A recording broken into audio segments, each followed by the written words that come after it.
dernière station, presque, de ce projet qui est la préparation à l'écrit. On va vous préparer à la production écrite. Donc, à l'atelier d'écriture, je me prépare à l'écrit. Donc, les objectifs de cette séance seront compléter un texte prescriptif en mobilisant des ressources, réécrire un texte prescriptif selon un modèle, ensuite rédiger un texte prescriptif. Voici les objectifs d'aujourd'hui. Donc, bien sûr, en mobilisant les ressources, c'est tout ce que vous avez vu durant cette séquence. Voilà, on va entamer ensemble les activités pour se préparer justement à cette production.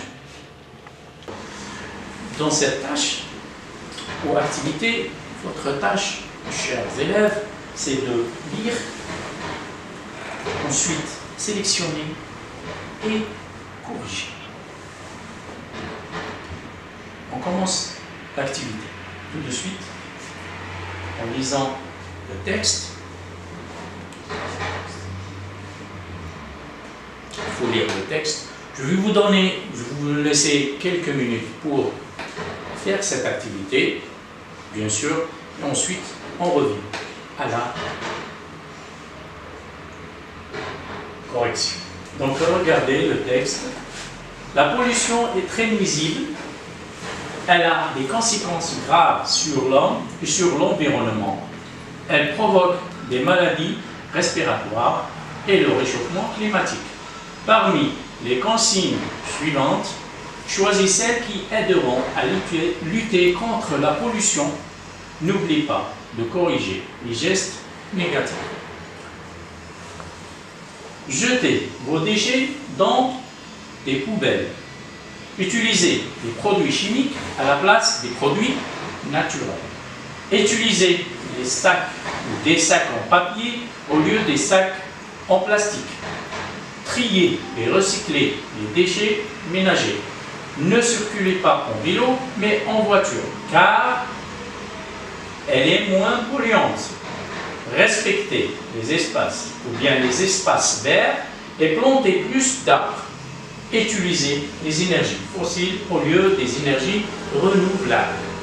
Maintenant, essayez de trouver, lire d'abord, ensuite trier ou choisir les instructions ou bien les recommandations qui sont justes et repérer les consignes qui ne sont pas bien, qui sont erronées, bien, qui ne sont pas justes dans notre texte et essayer de les rectifier, bien sûr en corrigeant et en utilisant, en gardant, si vous voulez, on essaie de garder la même typologie de texte et la forme, etc. Donc ne changez pas de forme, de la forme négative à la forme affirmative dans des cas où vous avez des phrases affirmatives. Essayez de garder la forme et le type. D'accord? On vous laisse quelques minutes pour répondre à ou bien de faire cette activité. Allez-y. Et bon, voilà, nous allons bien sûr relire le texte. Ensuite, on essaye de repérer les consignes qui ne sont pas, ou bien des consignes inadéquates avec notre texte et le sens du texte. Maintenant, on commence en lisant juste les consignes. Jetez vos déchets dans des poubelles. Est-ce que c'est une action juste, éco-citoyenne, bonne ou non? Bien sûr, jetez vos déchets dans des poubelles. C'est juste. En gardant cette consigne, utilisez les produits chimiques à la place des produits naturels. Oui, observez bien. Est-ce qu'on doit utiliser des produits chimiques au lieu des produits naturels? Bien sûr que non. On doit, au contraire, utiliser des produits naturels. Donc, on va souligner cette phrase qui n'est pas adéquate avec bien sûr, notre texte. Troisième consigne. Utiliser des sucres. Donc là, on va faire croix. Ensuite, on va la souligner après. Utiliser des sacs en papier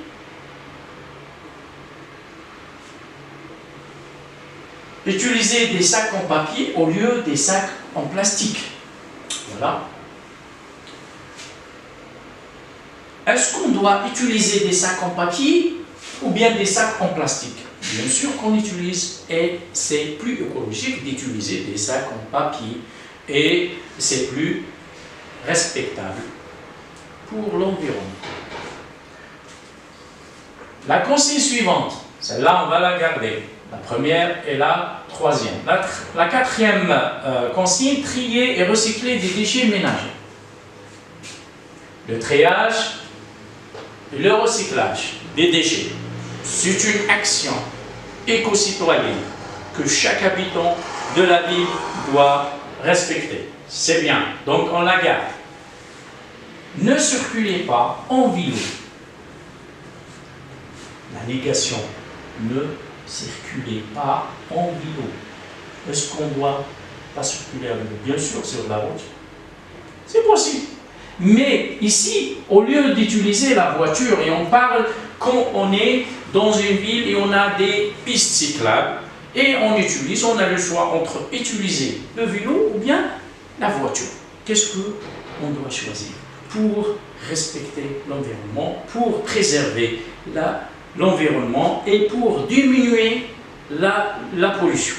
Bien sûr, cette consigne-là, elle est erronée. D'accord? On ne l'accepte pas dans notre texte. Donc, on va la souligner et on va essayer de la rectifier ou bien la corriger après. Consigne suivante, respecter les espaces verts, jardins, parcs, etc. et planter plus d'arbres. Ce sont des gestes d'un éco-citoyen et d'un citoyen modèle qui respecte la nature. Donc, on doit la garder. Passons à la consigne suivante. Utiliser les énergies fossiles. Souvenez-vous, fossiles, c'est-à-dire issues du pétrole, du gaz, etc. Donc, ce sont des énergies polluantes envers, ou bien elles sont polluantes et elles provoquent beaucoup de maladies aux gens qui habitent à proximité des zones où il y a ces énergies fossiles, comme les énergies qu'on utilise dans les usines ou bien même les voitures, etc. Au lieu des énergies renouvelables. Les énergies renouvelables, c'est quoi? Oui, l'énergie solaire, éolienne et l'énergie de biomasse. Ce sont des énergies renouvelables et propres, dites vertes, entre parenthèses. Donc, cette consigne, elle n'est pas acceptable dans notre cas ici. Et on doit la changer ou bien la rectifier. D'accord? Bien. On a identifié les consignes et repéré les consignes qui ne sont pas en adéquation avec notre texte et avec nos principes. Le principe de préserver la nature et respecter l'environnement. Donc, on essaye de corriger ces gestes-là, ou bien on passe à la correction directement des phrases. Au lieu de dire, donc on passe directement, au lieu de dire jetez vos déchets dans les poubelles, ça c'est juste, utiliser des produits chimiques à la place des produits naturels, au lieu de dire ça, je dois dire utiliser des produits naturels à la place des produits chimiques. Et ça serait plus juste. La phrase suivante, elle est juste, donc on ne change rien ici. Passons directement à la phrase suivante.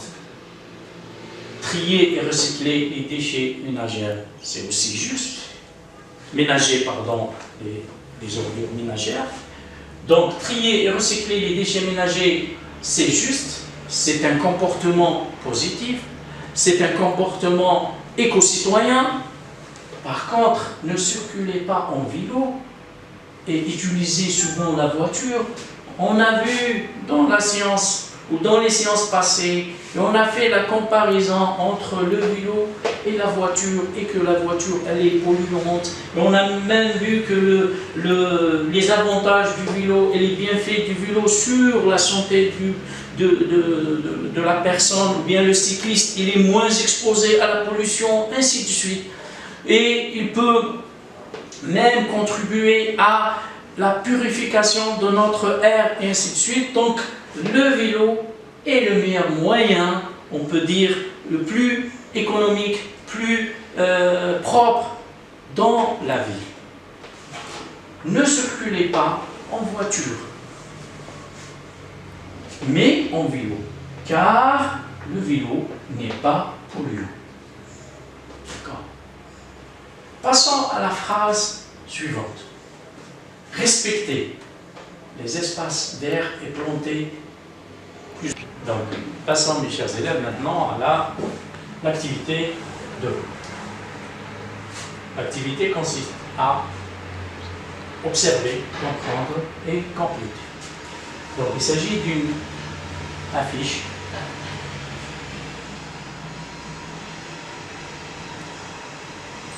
observez bien l'affiche. Observe l'affiche et complète les vignettes par des consignes incitant à ne pas gaspiller l'eau. Donc on a en tout 5 vignettes. On a 2 qui sont révélées. La première vignette où la consigne installer un mousseur sur le robinet. Le mousseur, c'est un dispositif qui règle le débit de l'eau et économise l'eau qui s'écoule du robinet. Privilégiez la position froide lorsque vous fermez les robinets mitigeurs.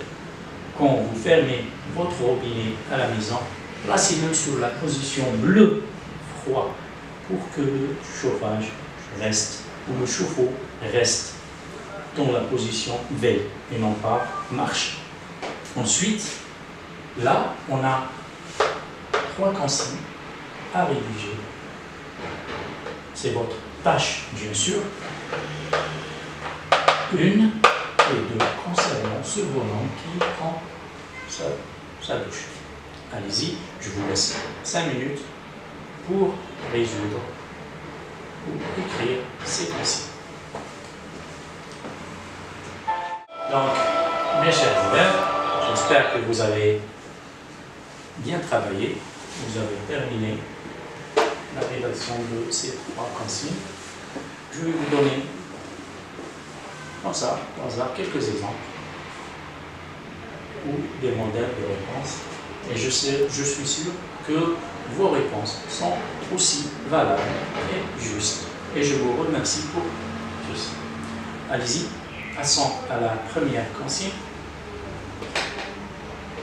Repérez les fuites et réparez-les rapidement. On a utilisé 2 verbes. Mode impératif présent, présent de l'impératif, plus un adverbe de manière.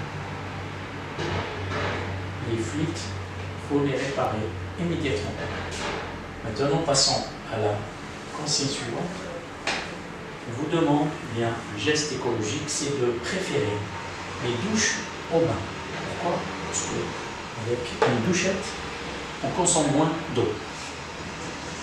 La consigne suivante, coupez l'eau pendant le savonnage. Quand vous savonnez, essayez de couper l'eau. Comme ça, on ne va pas gaspiller l'eau inutilement. D'accord? Voilà les quelques consignes qu'on propose. Merci. Maintenant, on va passer directement à une autre activité. L'activité suivante, essayons de rédiger ça sur vos cahiers d'abord. D'accord?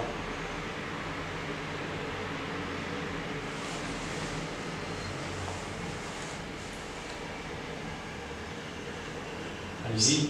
Maintenant, on passe à l'activité suivante. L'activité consiste, ou bien c'est l'activité phare de cette séance, c'est écrire un texte prescriptif. Et ça, c'est une préparation. pour la production cuite. Et c'est là que vous allez mobiliser tous vos acquis. D'accord? Allez-y, on va commencer par la consigne, bien la situation.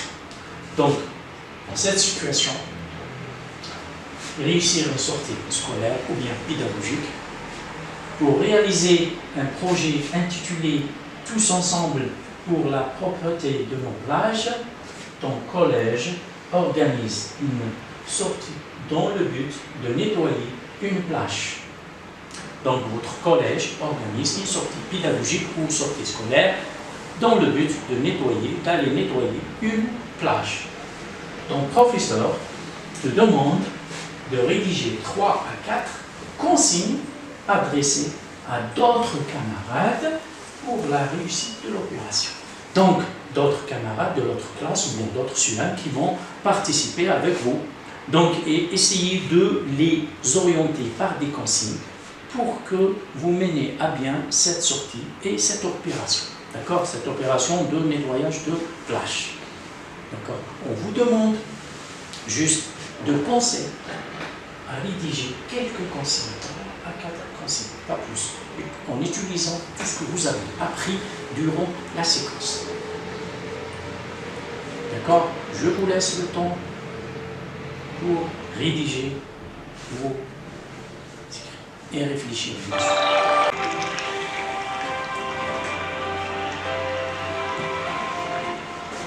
Donc, mes chers élèves, j'espère que vous avez terminé vos écrits. Voilà un exemple d'écrit de production que vous prenez comme modèle. Essayez de comparer ce que vous avez fait. Notre production modèle consiste à rédiger une partie explicative. C'est une partie qui est relevée de la consigne elle-même. Ensuite, la partie prescriptive où on va donner des consignes à nos camarades. Donc, lisons ensemble cette production. Notre collège organise le week-end prochain une sortie pédagogique dans le cadre scolaire, dans le cadre du projet en faveur de l'environnement. Le but de cette action est le nettoyage d'une plage. Pour réussir cette opération, il faut respecter les consignes suivantes. D'abord, vous observez, vous regardez le verbe. Il est en gras. Et tous les mots que nous avons vus dans les séances passées. Les verbes, les manières, les verbes, les phrases, ainsi de suite. Vérifiez que vous avez suffisamment de gants et de sacs de poubelle. Les gants et les sacs pour ramasser les déchets. Organisez le travail en partageant équitablement les tâches. C'est-à-dire que vous allez partager les tâches aux camarades qui assistent ou les gens qui assistent à cette opération, chacun sa tâche. Ne marchez pas pieds nus dans la plage pour éviter les blessures. Bien sûr, donc il y a toujours des débris de verre, etc. Donc il faut faire attention qu'on se blesse durant cette opération. Et là, c'est en quelque sorte, on a utilisé la forme négative. Profitez de ce moment pour s'informer de la durée de vie des déchets dans la nature. Là aussi, c'est un moment d'apprentissage. Il faut poser des questions aux gens qui sont venus ou bien aux professeurs. Quelle est la durée de vie de tel ou tel déchet qu'on a trouvé, qu'on a ramassé? Est-ce qu'on peut ramasser le plastique? Est-ce qu'on peut ramasser le bois, par exemple? Non, parce que le bois est un élément naturel, essentiel, qui ne nuit pas à la plage. Et au contraire, on dit que le bois doit être gardé ou bien laissé dans son endroit pour préserver la nature. Donc on doit juste s'informer sur les déchets qu'on ramasse, qui qui ont des conséquences néfastes sur l'environnement. Ensuite, n'hésitez pas, bien sûr, à la fin, de prendre des photos et des vidéos de l'opération pour les exposer au collège. Et le but de cette sortie pédagogique ou scolaire, donc, c'est votre projet. Et donc, c'est pour aussi sensibiliser les autres élèves qui n'ont pas participé à cette action. Et ça, enfin, vous allez finir votre écrit par « Soyez nombreux », parce que c'est un appel aux gens pour qu'ils viennent en masse pour assister ou bien pour participer à cette action. Merci, mes chers élèves. Maintenant, passons au... Je vais vous montrer deux illustrations qui montrent ou qui illustrent et expliquent la durée de vie de certains déchets dans la nature. Donc, mes chers élèves, après avoir terminé l'activité numéro 3, je vous propose deux illustrations qui expliquent, qui montrent la durée de vie de la dégradabilité des déchets en mer et en sur terre, par terre. Donc vous avez sur la terre, bien des forêts, jardins, etc., même sur la plage, on peut voir la durée de vie de chaque produit. Déchets, par exemple, ici on a les canettes ou bien les bouteilles en plastique qui peuvent rester jusqu'à 1000 ans avant de se décomposer, de se dégrader. Vous avez les conserves jusqu'à 50 ans, le verre jusqu'à 1000 ans. En mer, c'est la même chose presque. Vous avez le papier fin de 2 à 4 semaines, papier un peu épais, on a jusqu'à 6 semaines. On a les canettes de 100 ans, le verre plus de 600 ans. Donc, on voit que la décomposition de ces déchets prend beaucoup de temps et nuit, comment dirais-je, nuit vraiment à notre nature et provoque beaucoup de pollution, de dégâts, que ce soit en mer ou bien sur terre. Merci d'avoir été très attentif avec moi et je vous dis à la prochaine fois, Inch'Allah, et merci.